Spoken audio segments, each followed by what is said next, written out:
I have talked about the history of the GSU. I will not repeat it, or I'll repeat it in summary. The purpose of this video, forgive me when I say tape, the purpose of this video is that I wanted to introduce the person who founded RECEE company of the GSU. I was watching KTN where there is a teacher called Willis, where he was trying to define RECEE, and he was calling it RECEE squad. I want to tell you that you cannot tell a Bukusu how to pronounce Wera.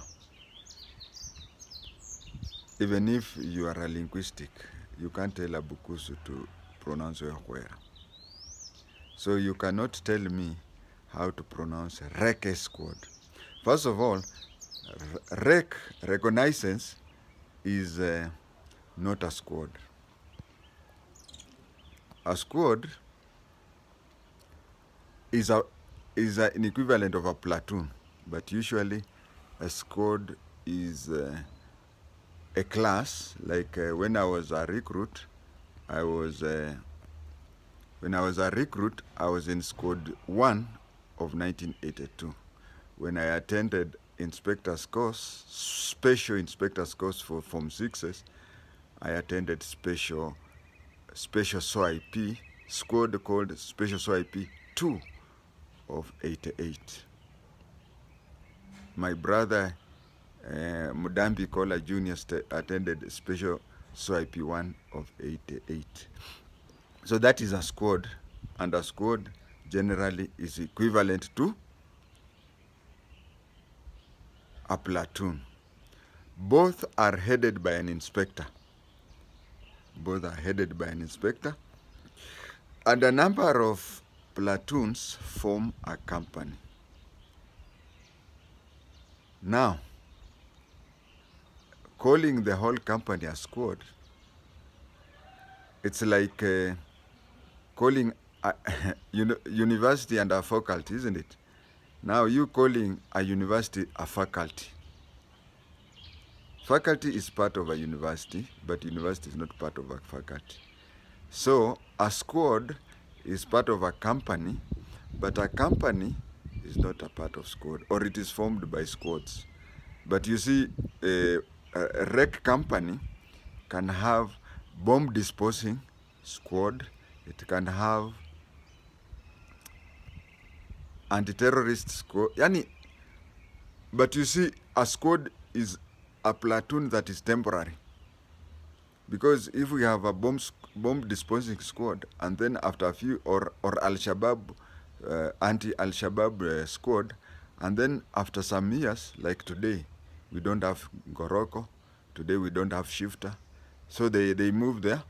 So squad can be said that it is a temporary platoon. Hiyo ni mimi nimefikiria hivyo using my arithmetics. The person here is the one who formed RECEE company. And in 1948, the colonial government decided to start an emergency company. An emergency company was started. That one I think I've covered in the GSU, but I'll repeat it because it will make this story more relevant, although I ask you to watch it again. It was started in 1948 as an emergency company, where things would come.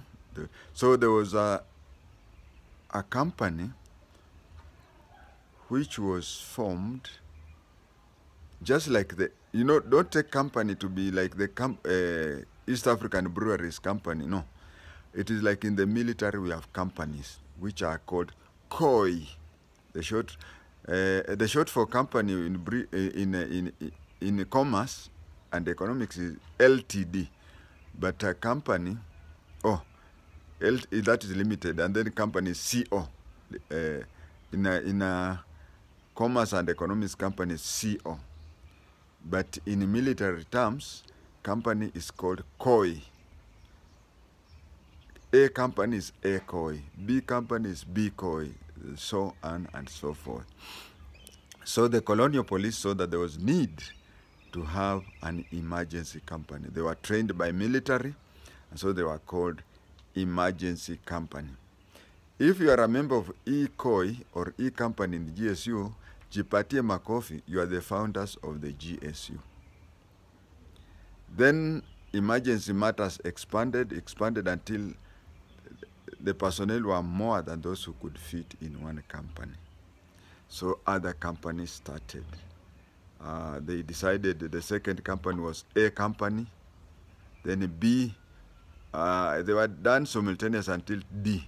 So it was company A, B, C, D, and E. But huko sio PP1 ama PP2 where alphabet starts with an A, B, C. Hapa kwa GSU ilianza na E for emergency. Then from there, kaanza na A, B, C, D. So when they were that way, there was felt that those companies should not continue being handled by the police headquarters. So they introduced H company, which is now at Ruaraka, H standing for headquarter. Much later, they also introduced T company, which is the training school. They continued that way. There was need for presidential guard, so they brought in G company. As they were filling in, it was at E, then F, already G was taken, then H was taken. They continued that way until the time, now it was started in 1948. In 1953, a few months, emergency was declared on 20th October. But around February, which is it 3 months? Yeah, 3 months after emergency, then that is when the group was now named, instead of calling A company, E company, whatever, the Kenya Police Force, they were now called General Service Unit. They were given that name in February 1953. Hey, ulikuwa maisikia? Angalia your till number. Eka kakitu. So, the nini became GSU 1953 in February. Then 1962-63, the British were now going out of Kenya, and there was need to have an elite squad which was to protect the new country's leaders. Remember, anything happening to the governor was just like a provincial commissioner. If the governor of Kenya was killed or died or retired, he was replaced by another governor, either from another colony or from Britain. But you see, a Kenyan prime minister or a Kenyan president being killed, it would bring a lot of... He was to be now on the same level with the Queen, which means that he was a head of state or a head of government. So the colonial government felt that there was need to have a special presidential security. And they called in members of the British SAS. That is a British army, but specialists. The SAS was to recruit people and place them within the GSU, but their main work were two. One, reconnaissance. Reconnaissance is spying. Another name for intelligence. So their work was for reconnaissance, and their work was offer VIP protection to the incoming Prime Minister and other senior personnel. Even today, reconnaissance still works you'll find that if the president is coming to visit you in an area, there is a team of reconnaissance that visits a place 2 or 3 days earlier to do the raking, and that is the team that will now clear you. And this is the team that had advised Jomo Kenyatta not to go to Kisumu. The reconnaissance team plus the special branch. They both advised the president against going to Kisumu during the 1969. So this REC company was doing both the REC and the presidential escort. But as time went on, they expanded until presidential escort was now a fully fledged. Now it came out of the REC company and became a fully fledged formation, just like the GSU. And in fact, if you look at a number of GSU commandants, majority of them, their last service were as presidential escort commander. So that is how the REC company started. And the person who started the REC company was none other than Bob Morgan. Bob Morgan was a major in the SAS. So he came with a few captains, a few lieutenants, and a few NCOs to start a REC company. When he started it, it continued that when he left the REC company, it had to have 2 heads. The reconnaissance company, or the R company, which I insist, I am a former student of GSU training school. Mwalimu Willis has never been to GSU. It is called REC, like hiyo kitu ya ukulima. The first person who headed REC after he left was Stephen Kiptum Arab Manyinya. I am under intense power to produce a video, and not a tape, to produce a video on Stephen Kiptum Arab Manyinya. Just keep waiting, because I have to paka nipate points za kutosha. So Kiptum Arab Manyinya took over, and Bernard Njinu took over the presidential escort. By then, Bob Morgan had revoked his British citizen and was now a Kenyan citizen. So with promotion-wise, if he was still a British citizen, he would have gone back to Britain, and that would be the end of the story. But since he was now a Kenyan citizen, and he had been promoted further, he went and became the head of T Company. But he used to be called commandant of the GSU training school. Meanwhile, he got married to a Kikuyu lady. Don't stop me from mentioning tribes. He got married to a Kikuyu lady called Njambi. Just like any marriage, it's normal. The woman I have is not my first wife, so let us not condemn people who divorce. He divorced Njambi, and as a settlement, he opened a tour company for her.